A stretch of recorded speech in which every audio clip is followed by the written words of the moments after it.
Well, I want to thank the New England Aquarium and Randy Rogen in particular for the invitation to come to the aquarium to speak with you all.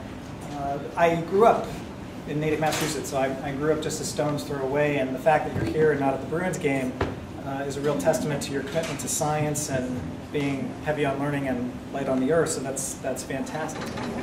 But thank you all for coming, because sponges, I'm between sharks, and Shark Week, and then you get sponges. Sometimes it's a hard sell, and I find that I do have to sell folks, even my fellow scientists who work in marine habitats, on why sponges are interesting. Not all, for sure. There are lots of folks that have a fascination with sponges, but I have to explain why they're interesting animals, and even that they are animals.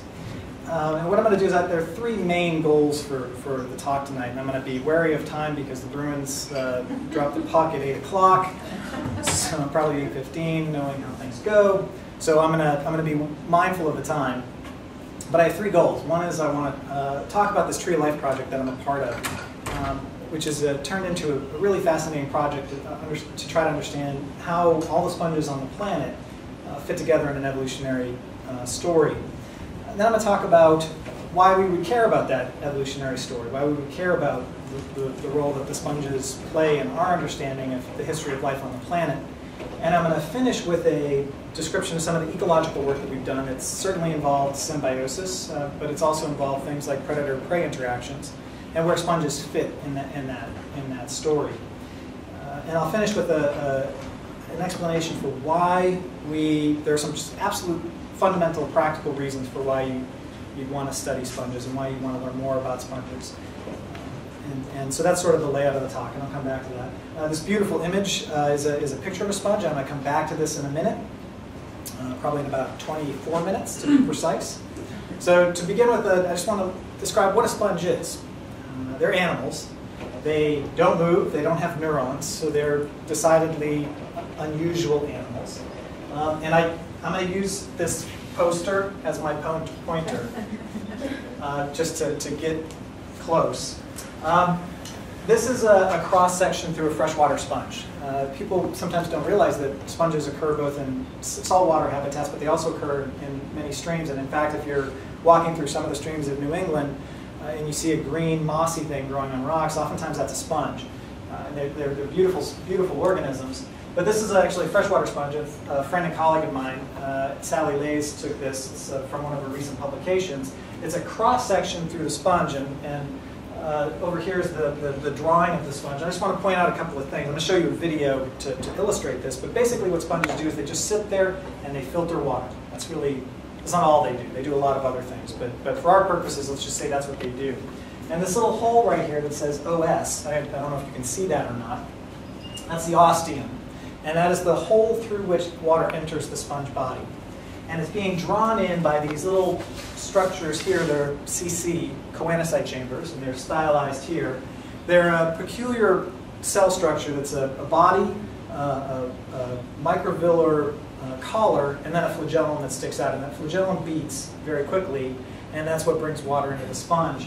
All that water passes through these choanocyte chambers and then exits through a structure called the osculum. Now, since I'm really big on actually seeing things in motion rather than just me pointing at things on a screen, let me preface, my students make fun of me for this video that you're about to see. I took it. I will never be hired by National Geographic for any work whatsoever, except maybe to talk about sponges in a scientific context, but certainly not for any videography. They make fun of me because I'm trying to do three things at once. I'm scuba diving and I'm videotaping with a really small camera, and I'm squirting a not harmless, light on the earth, heavy on learning, dye into the water. But it's just to give you a sense of what these sponges do. And this is actually it's a brand new species of sponge that we discovered down in the Florida Keys about 3 years ago. So here I am swimming. I'll let the video do the talking. Don't get seasick.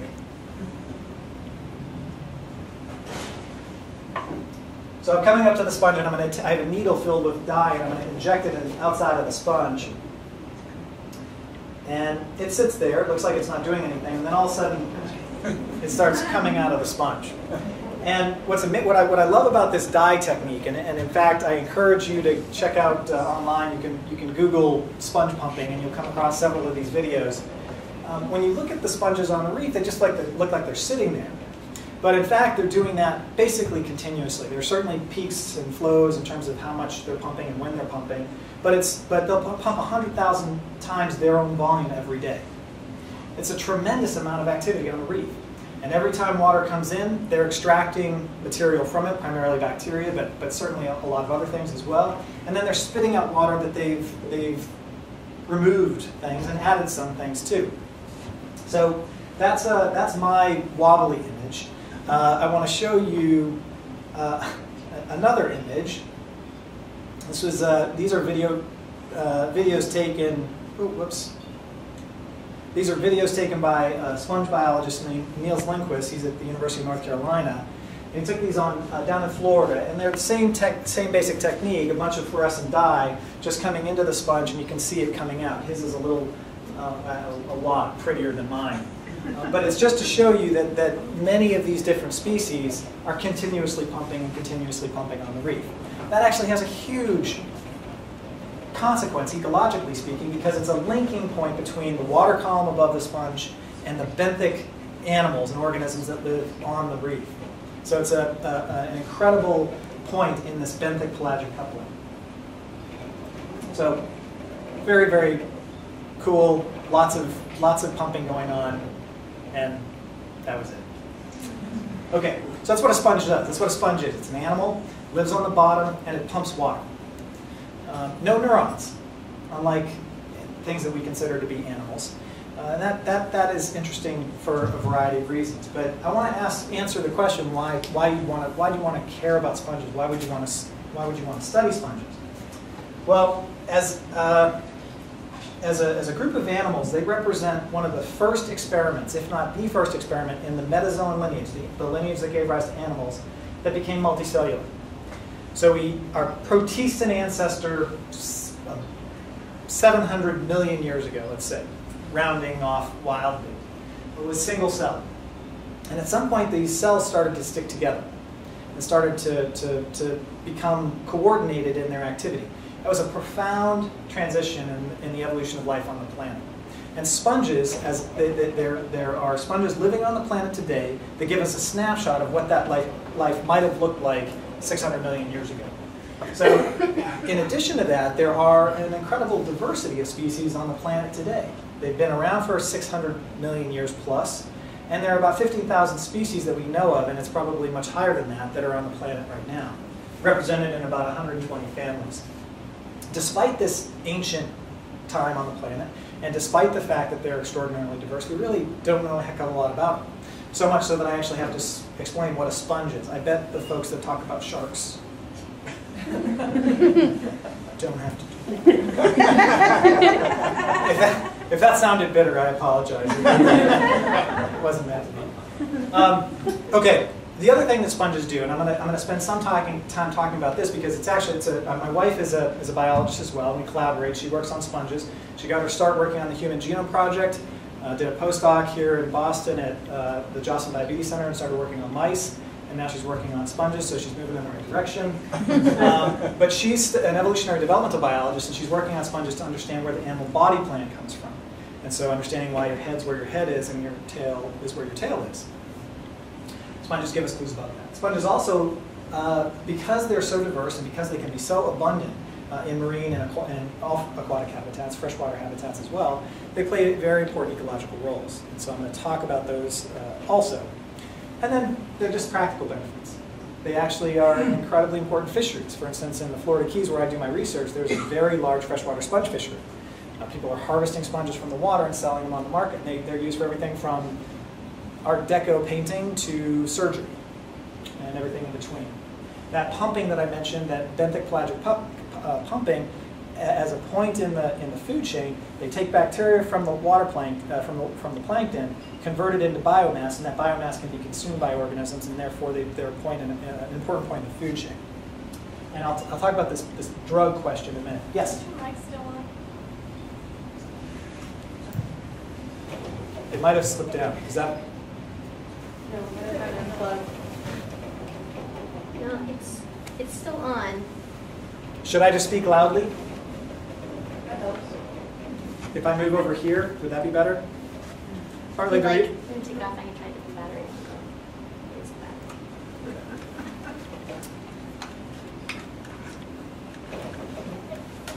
Part of the reason that I shave my head like this is just for these occasions, so I don't bother your image when I step in front of things. I'm gonna go science on you in a minute, but I wanted to start. Let me know if it gets louder. I mean, quieter for you. Also, let me know if it gets louder. But Is that better? I'll try not to touch any buttons. I wanted to start sort of cultural and more recent human history. To me, 4,000 years ago is a blink in the eye of life on the planet, but for us as a species that's been literate, it's actually quite a long time ago. But we have evidence, archaeological evidence, that sponge fishing, sponge collecting, sponge harvesting has been going on for at least 4,000 years. When you think about what that means, that a human being that's a terrestrial, large-bodied ape like us would dive deep underwater to collect a sponge, it's crazy. I mean, you can't eat it.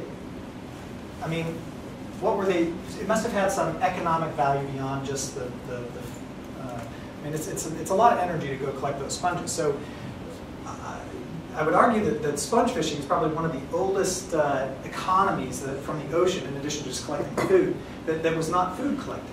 It's an ancient business practice. So much so that some very early poetry is dedicated to the sponge cutter. The task of the sponge cutter is I declare there is none worse. And this poem is awful because this sponge cutter gets torn apart by, I assume, sharks, some beast underwater. So it's really it's a gory, gory poem. But we have an entire culture. Greek sponge fishermen are very, very well known, and in fact they moved over to the United States and formed a population in Tarpon Springs, Florida, because the commercial sponges are so abundant there. Here's a sponge shop actually from Greece, but there's a place down in the Florida Keys that looks a whole lot like that. SpongeBob. When I started working on sponges, SpongeBob didn't exist. I had kids, SpongeBob got created, and all of a sudden my whole research world changed. My students sent me SpongeBob paraphernalia. I have a collaborator whose name is Bob, who works on sponges. It's just awful. And I would point out that I have a religious reason that sponges are fascinating as well. The last thing to touch Jesus' lips before he claimed it's finished was a sponge. John 19:28. So sponges cover all. You can't. There's nothing that sponges haven't touched. Just that, if I haven't convinced you of the importance of these sponges, I don't know what else will. Okay, so the science. Where we're going to start is I want to put sponges in their appropriate geologic history. Now, this is a very busy graph. It comes from a paper published in 2002, and basically what it does is if you look at the top timeline there, it goes from present day on the far right to ancient on the far left. Ancient, nearly ancient, about 500 million years or so, 550 million years on the left. And that's geologic time. So you got the Jurassic, Triassic, dinosaurs appeared and disappeared in this time span. Sponges, however, have been here, been on the planet basically continuously through that whole time period. And the first sponges thought to have evolved well before this time frame. The take-home message from this slide, or this little block right in here, the graph shows that seawater chemistry changes through time, and we've gone through warm and cold periods. But when you look at these are the organisms that you find in the fossil record, one of the things that you notice is that sponges, which are this column right here, sponges have basically been almost continuously represented. And this little dash right here, there were sponges there because they're still here. They didn't just absolutely disappear, so they were still there. They just weren't as abundant as they were at these other periods of time. That's a very long track record for an organism, a very impressive track record for an organism. And as the first committed experiment in multicellularity in the metazoan lineage, they probably have clues for us. And so I'm going to talk a little bit about this Tree of Life project that I'm a part of. National Science Foundation is providing funds to study evolutionary relationships amongst a whole host of organisms. So there's the fungal tree of life group, there's the avian tree of life group, and we're the portal. We're the portal, like the doorway to understand all. The peripheral tree of life group. Our job as an NSF-supported project is to understand evolutionary origins among sponges and then let people know why that's an interesting thing. So there's our little logo there, portal. And portal, is that the name? Is that the macro category that includes sponges? Periphery is, so the pore is for, thank you, the pore from the portal is periphery, and the TOL is tree of life. Was that your question? Still a little confused. Go ahead.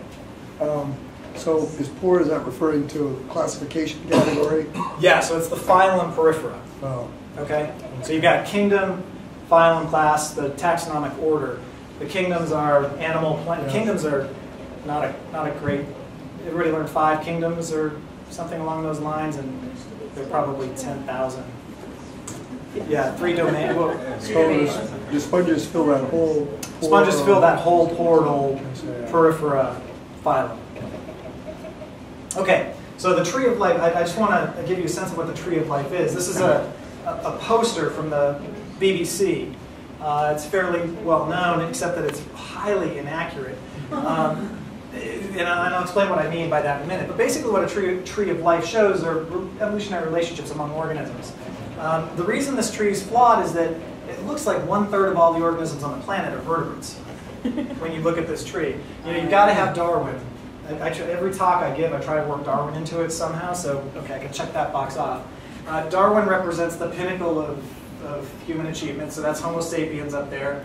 And then there are apes, and then there are elephants and crocodiles. But fully 1/3 of that tree is vertebrates. Well, that's highly inaccurate because about 5% of animals are vertebrates, 95% are other.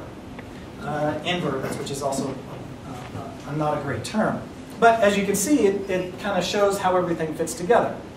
Well, in this tree, there are the sponges. They're like, it's like the cousin that nobody wants to talk about. They buried in the tree. There's a sponge, just ignore that. They're the fungi. Okay, a better perspective I like is one that comes from a group at the University of Arizona.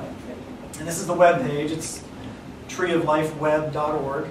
And it's the same kind of tree, but this time there are no organisms at the tips of the clades, and it's a little bit better representation. You got life originating on the planet, and we don't know when, and it's a big bubble. It's lots of speculation about this. But then there are 3 main groupings. Now maybe there are more, but there are 3. There are the bacteria, the archaea, which are kind of like bacteria, and then the eukaryotes, which we all learned as animal, plant, fungi, protist. They're all represented there. And the nice thing about this tree is that this is the lineage that gives rise to the vertebrates, and that's the vertebrates right there. But these are all animals. And the sponges are probably right there. They're still buried in this tree. But let's go to this Tree of Life webpage. So here it is. This is what it looks like. That's that image we just saw. And the nice thing about this webpage is that you can climb through the tree. If you click on a branch in the tree, it'll take you to the animals. And so those are animals. And they show a sponge. That's a sponge. That's Clathria prolifera, which is actually right out here somewhere in Boston Harbor. Well, maybe Boston Harbor. Probably Boston Harbor nowadays. And this is what this tree of life page shows. It shows a little phylogeny that shows how organisms in these big taxonomic groups are related to each other. And what we do know is that the sponges were the first lineage to branch off of the animal tree. But notice those lines. That's trouble. That means sponges are in trouble. So if I click on that peripheral link, this is the phylum Periphery. Ooh, pretty sponges. Sponges are gorgeous animals. It shows you this. 3 groups, the Calcarea, the Hexactinellida, and the Demospongia. And then that flat line means we don't know how those guys are related to each other. But I'm going to go a little bit deeper, and I'm going to go into what are called the Demospongia. So if I click on this link, it goes to the Demosponges, and they're gorgeous. Bright colors and fluorescent and awesome, and that's all they give you. 15,000 species, 120 families, multiple orders, and they do that. And basically what that is scientists going, Who knows? I just probably shut my mic off. I'm sorry. So, to go back to this Tree of Life webpage, here's that same page with the sponge categories. What I want to point out is that the simple description isn't even complete. It's missing a group that we've recently pulled out called the homoscleromorpha. Homoscleromorphs used to be in the Demospongia. And we don't know how that fits together either. Now, all of these sponges are interesting and different than other animals in that they have a skeleton that is made up of collagen, and then they embed, many of them embed mineral spicules in their collagen, and that makes up their skeleton. And their skeleton can either be calcium carbonate, and that's what the calcarea are, or silica dioxide, basically glass, little glass spicules. And that's the demosponges and the hexactinellids and some of the homoscleromorphs. Then there's a whole other group of sponges that don't have any mineral spicules at all. And I tell you that because you just need to know it. Interesting, I like it. What's that? Interesting, I like it. It's interesting, yeah, you just need to know it. It turns out to be really important for the morphological side of detecting sponges. But for what I'm going to show you now, it's related in a very particular way. What our portal group is doing is trying to recreate these evolutionary relationships using a molecular phylogeny. So what we do is we go out and we grab a sponge and we sequence DNA.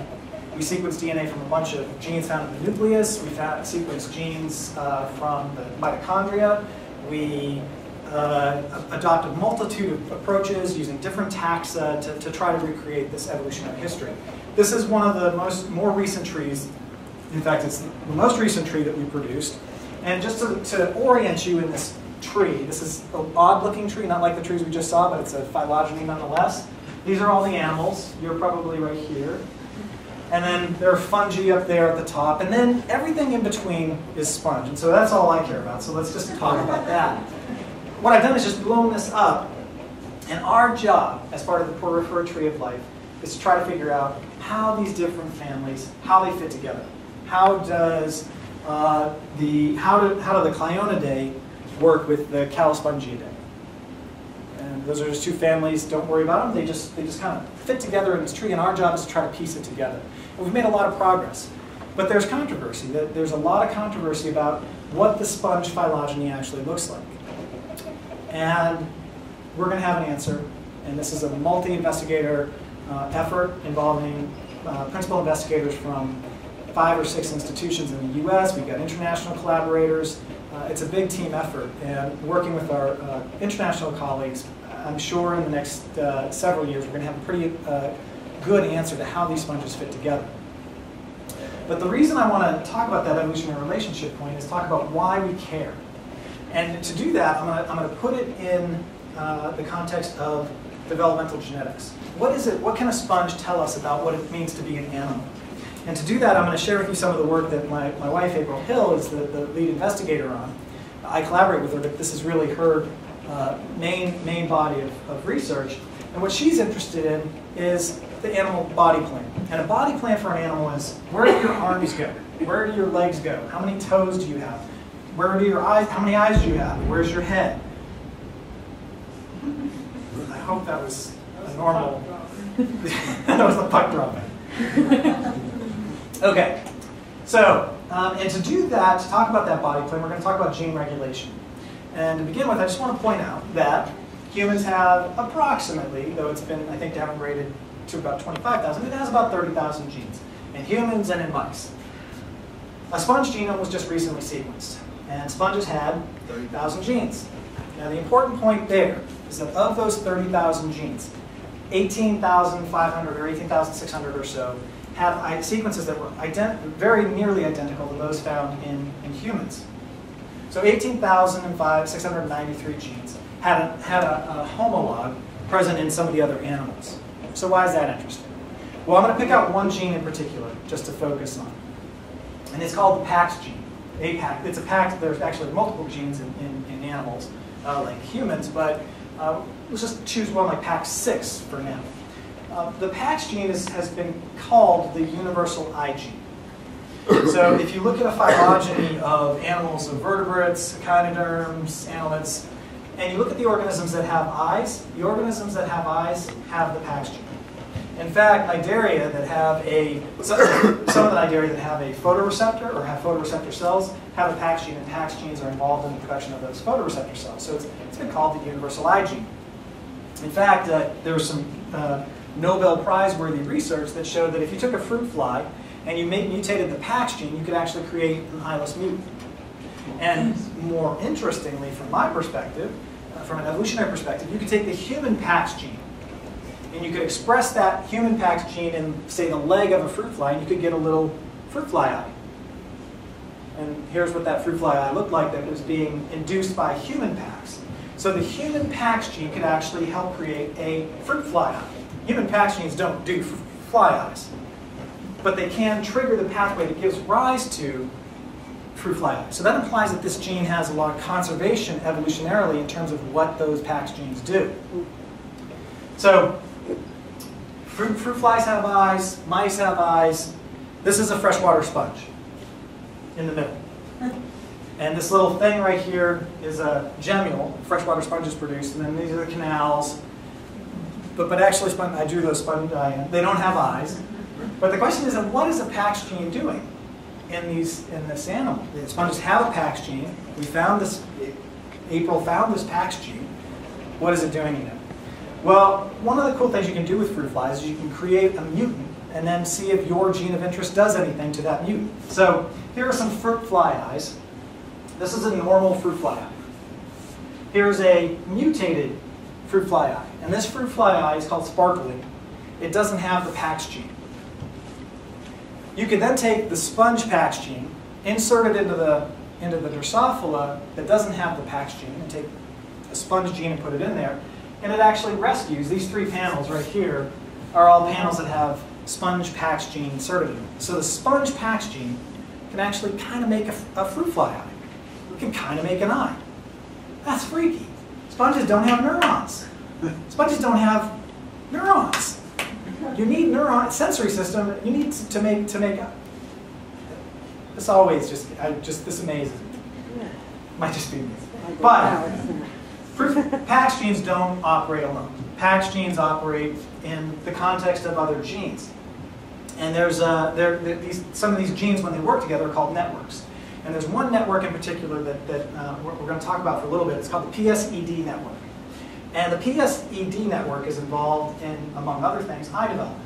This is the network. So there's the PAX gene, and the S in this is the 6th gene, and the E is eyes absent, and the D is dash no. And these genes talk to each other. Turn on, turn off, turn on here, turn on there, and bam, you get an eye. Well, what's interesting in the sponge genome, the sponges have the PAX gene, which you now know about, and they have the 6th gene. They don't have eyes absence or dash no.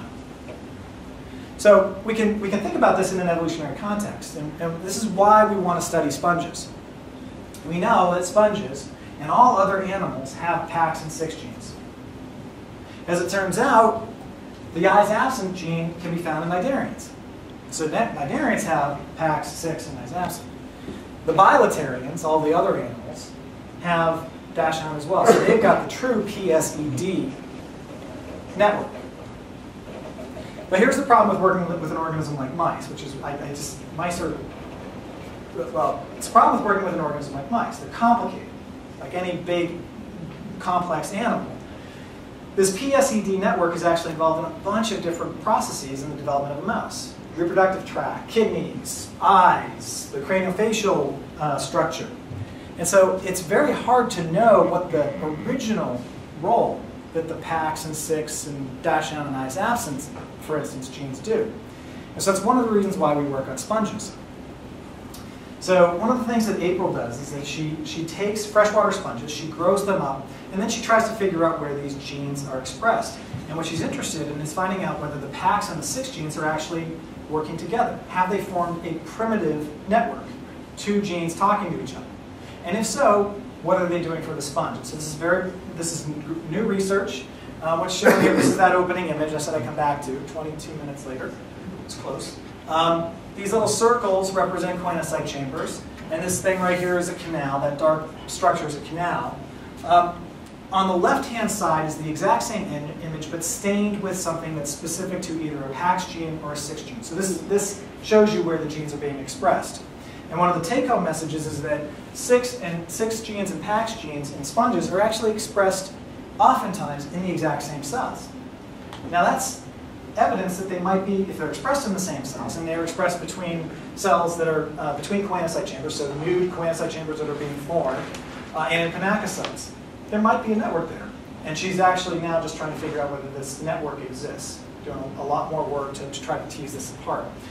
The reason this is interesting, though, sponges detect their environment, so they sense their environment through the pinacocyte, through the pinacoderm, this layer right here, and through their choanocyte chambers.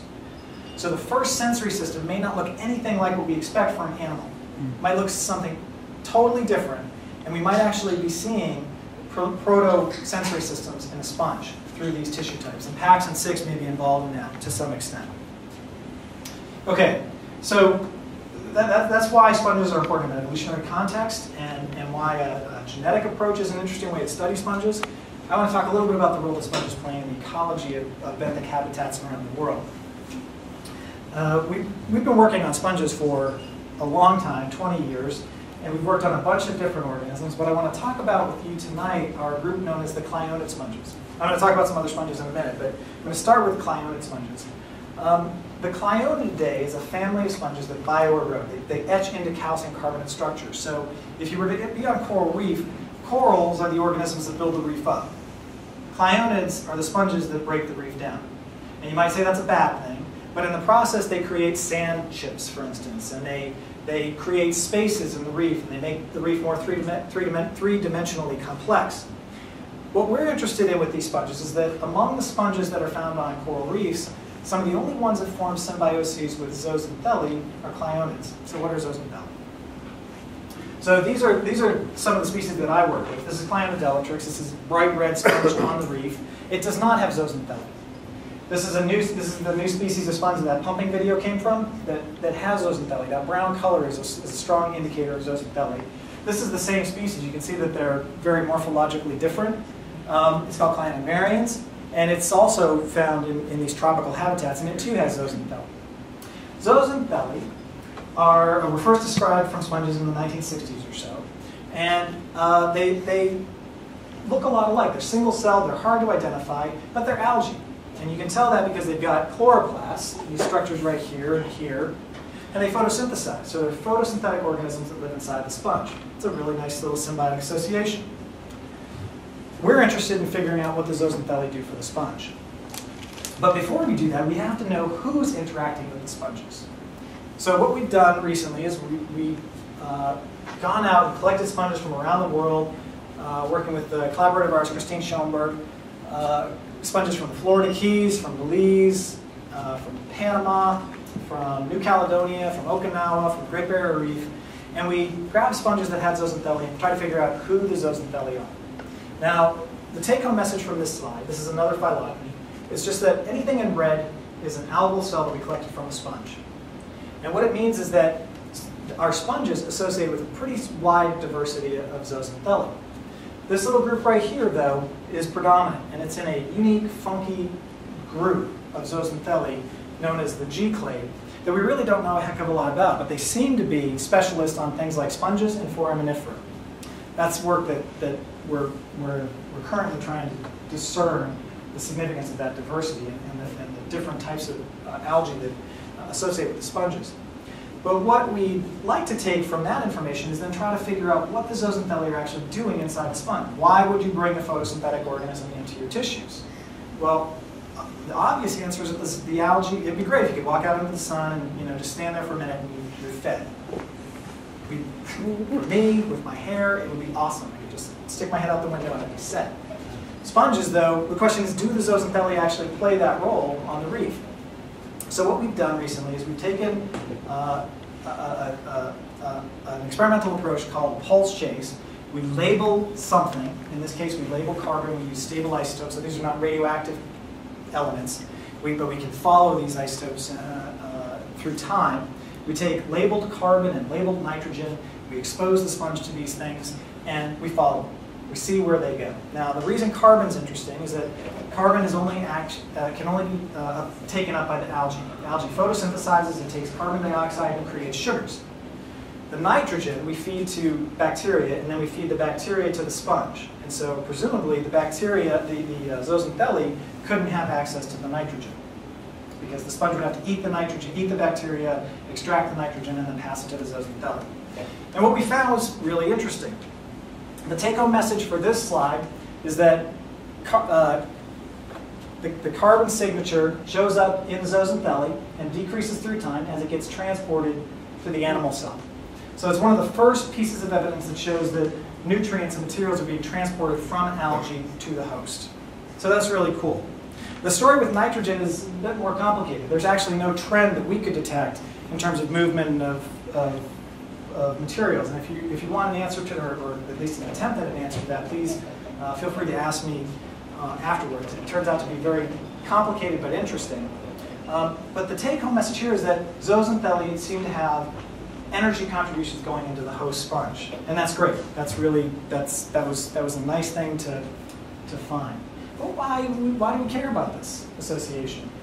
I want to talk about climate change and climate change and how climate change influences coral reef habitats and would influence something like Boston Harbor. This is a figure taken from a paper that was published in 2005, and it represents a grouping of data about where sea surface temperatures are likely to go over the next 100 years. So they project out to the year 2099. And they've broken the Caribbean region up into 38 cells. What you see here are deviations above average temperatures that we've currently recorded, so above modern averages. And so when you see blue there, that's not necessarily cool water. In fact, it's not cool water, it's warmer water. But they put cool blue because it's cooler than the warmest water. So for instance, if you were in Puerto Rico, although it's blue, it looks nice and cool, it's actually 1.5 to nearly 2 degrees warmer than our current average high temperatures. This is the projection up out till 2099. Someplace like the Florida Keys where I work, however, is expected to see somewhere between 2.5 and 3.5 degrees above average, temperatures above average. Now, those are really warm temperature changes in a relatively short period of time. The reason that this region is so warm is there's a current that flows along the Mesoamerican reef here and becomes the Gulf Stream. And so it takes all the heat that gets accumulated here in the Caribbean and transports it up to Great Britain. These temperatures is this from global warming, or is this from some other? This is climate change, and it's warming atmosphere, which that energy gets transported into the oceans. Yeah. So, what does that warming water mean? Why do we care about it? Well, one of the things that happens when you heat up water over a coral reef, for instance, is you get something known as coral bleaching. And so these are just some pictures of coral colonies that were brown, and then they start to turn white. And the reason they turn white is that little algal cell that I've been talking about starts disappearing from the host. It disappears. And what you get is a clear, transparent piece of animal tissue that's sitting on top of a calcium carbonate skeleton. So you can see right through the animal tissue. So it looks like it bleaches. Sponges don't bleach. Corals bleach. We're worried about corals bleaching because that's what builds up the reef. But our sponges don't bleach, except when I touch them. This is a sponge, and I can actually, I don't know what it is. I have the capacity to really just totally stress out my sponges and I cause them to bleach. But they recover. So this is a sponge that's actually recovering. This white color is the sponge tissue. The story is that I was on the Florida reef, I grabbed some sponges, and this was back when I was a graduate student, much more reckless than I am today. I used to go offshore, 6 miles offshore on a 13-foot Boston whaler, great boat. Yeah. Not particularly good for 6 miles offshore in the Florida Keys. I had a 35 horsepower engine that was like 20,000 years old, and it died on me. I collected these sponges, threw it into a bucket, and I waited. I waited and I waited for about 6 hours at least for somebody to tow me in the hot sun in the Florida Keys. My bucket was baking in the sun, but I forgot about the sponges because I was fixated on my broken motor. I got back to the lab, like, I don't know, 11 o'clock at night, and I threw the sponges off the dock, and I just said, I don't know, something bad. threw them into the water, and came back the next day, and I said, well, I'll put them underneath this bridge, because at least the rocks will serve as underneath the dock that where I was working. And I came back 3 days later, and the sponges had bleached. I thought they were going to die. But as I watched them over time, they actually started to repopulate and pick up their zooxanthellae again.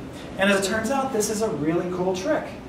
Because now we can use these sponges to actually mimic coral bleaching and maybe learn something about how that process works. So what we've been doing we had another NSF grant for the last several years, where we've been looking at the consequences of this global climate change and the warming waters that are going to be associated with that, and how the zooxanthellae inside the sponge perform. How do they do? And this is a series of heating experiments where we measure, roughly speaking, how the algae are, how healthy are the algae? How are they doing in terms of photosynthesis, and how are they doing in terms of how their machinery, their cellular machinery is working? So if you go down on this scale, if you go down to 0.4 and below, you're not doing as well. And if you're up around 0.6, 0.7, 0.8, you're doing pretty well. We had two experiments. One experiment where we exposed sponges to full sun, and one experiment where we shaded sponges. We reduced the light level. But to each of those treatments, we then heated sponges either to 35 degrees Celsius, which is really warm, 31 degrees Celsius, which is still really warm, and 27 degrees Celsius, which is about the average temperature on a reef. And what we found is that sponges harbor a type of zooxanthellae that's very robust against temperature change. If you were to do this experiment with corals, you'd kill them. 35 degrees Celsius is lethal to corals. But our sponges can manage with that temperature actually relatively well. The fact that this line right here, this is the warmest temperature, the fact that it increases means that they recover. You take them at 2 p.m., they start to recover. As that sun goes past noon, starts to drop a little bit, and you lose some of that intense light, they actually start to recover so that the heat isn't as damaging as it is in the corals. And that might be one of the reasons why the corals bleach and the sponges don't. We're still trying to figure out how we relate what goes on with the sponges with what we see on coral reefs, but it's interesting, and it's an intriguing finding. Okay, I'm going to talk about a slightly different symbiosis, just because it's a neat story. Not zooxanthellae, not in the cell, but it's if you're in the Florida Keys and you're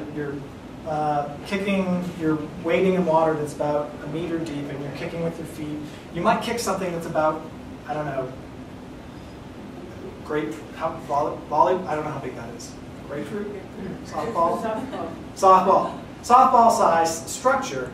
And if you pick it up out of the water, which I do, maybe you won't do that, but if you pick it up out of the water and you look at it, you'll see something that's weird. You'll see a ball that's green on the outside, and if you break it open, like this right here, this is green. On the computer, it's green. That's green, and on the inside, it's this beige-brown color. And it's actually two sponges. There's one sponge that's Geology, that's that internal sponge, and it's completely covered by the green sponge. Now, why might being completely covered if you're a sponge be a problem? Given the video that I showed at the beginning. Yeah, your sponge, you just suck in water and you spit it out, but you're now wrapping yourself around with another sponge. That seems to be a profoundly bad idea if your job is to filter feed. And so this symbiosis was very intriguing to us, and we wanted to know why that internal sponge did what it did. And this map just shows you some of the places in the Florida Keys where we found this symbiosis. And so I'm going to relate this to SpongeBob and Patrick's relationship, which some have considered to be, I don't know, more romantic than I'm going to tell you it is. As it turns out, one of the reasons why you might want to wrap yourself with a green sponge has something to do with the following. And I'm going to speed up some video because, as it turns out, sea stars, Patrick aside, sea stars move very slowly. So these are some experiments. That actually looks like SpongeBob, doesn't it? Yeah. I didn't plan that. My students, this is one of my students, Blake Ramsey, and another student, Andrew Massara, that were working on this project. But that's actually that internal sponge, that Geodia sponge that I showed you earlier. And we're taking this little sea star that's very common in the reef flats in the Florida Keys. And I just want you to watch what happens. So it's sped up.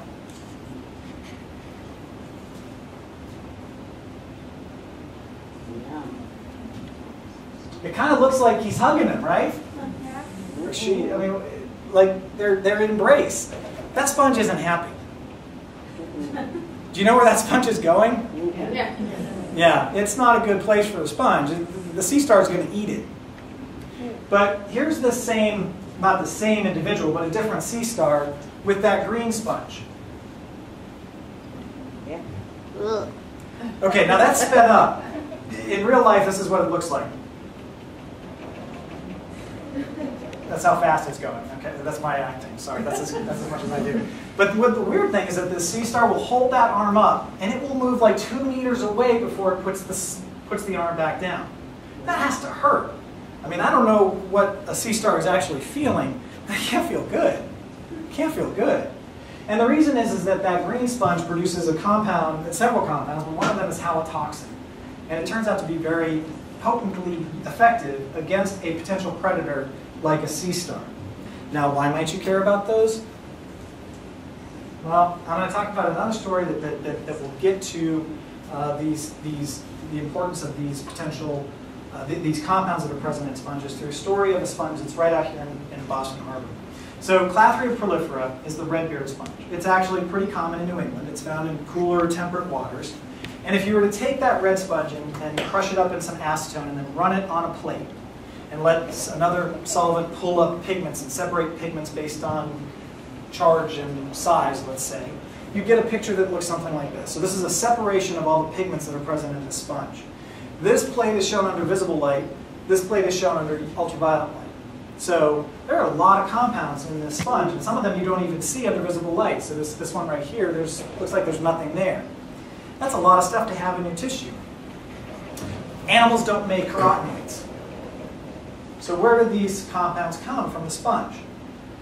One possibility is that the sponge feeds on something and it takes those compounds out of its diet and puts it in their tissue.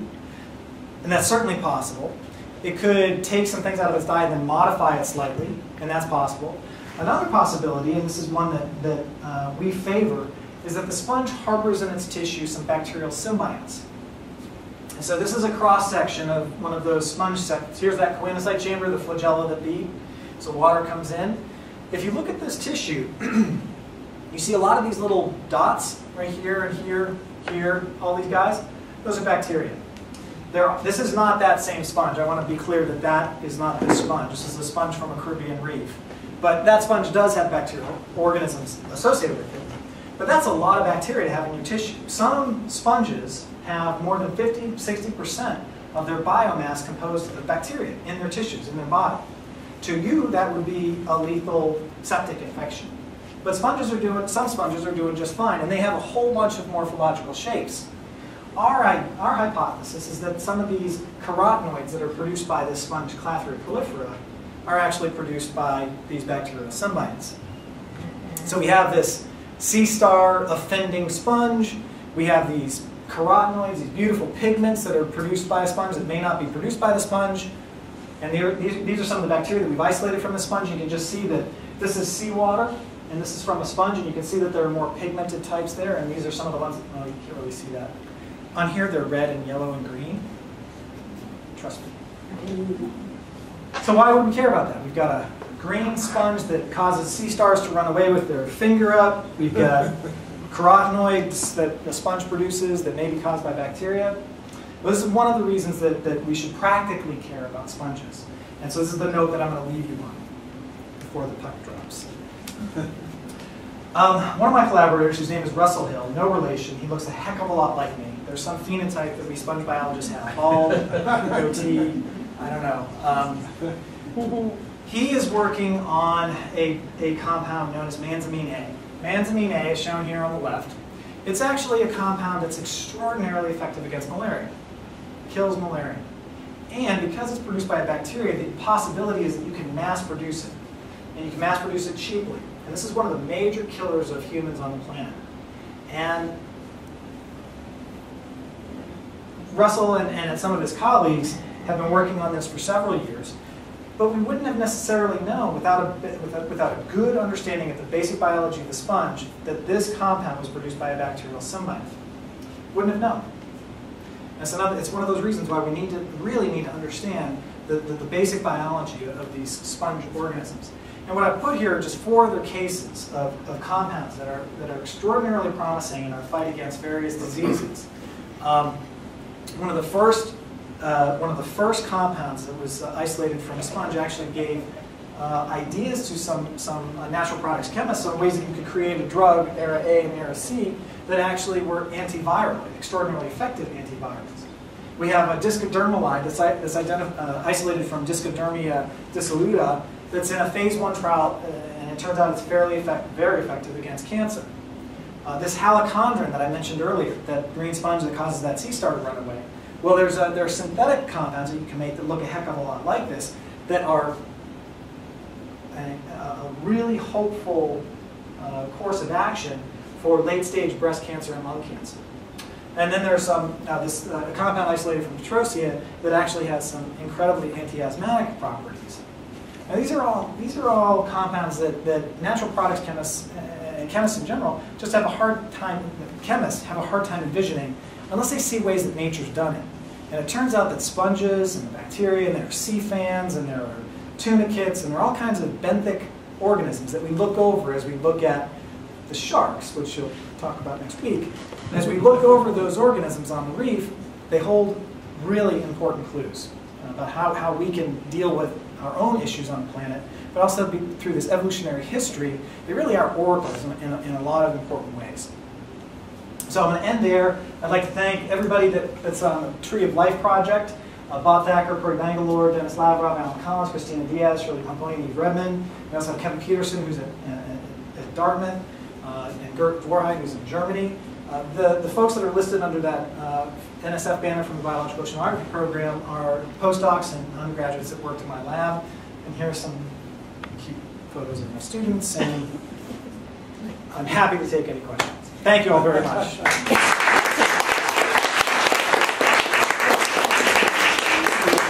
30 seconds before the pipe drops. Yes?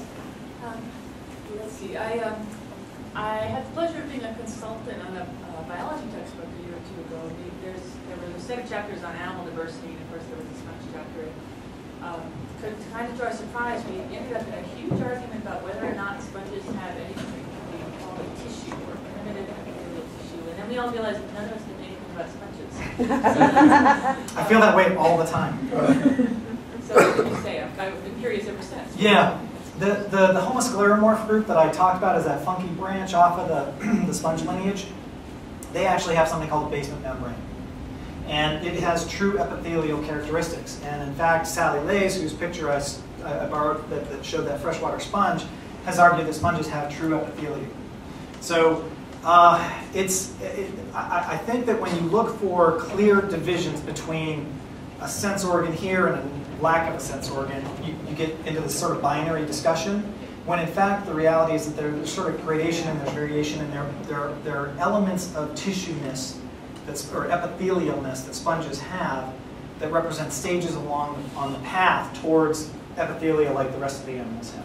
So I think it's fair that you would all have that discussion. You'd have that argument. I think it's great because I think that the differences that are out there are not clear cut. Sponges have something that are like epithelium, but it's not in all cases like the epithelium that we have.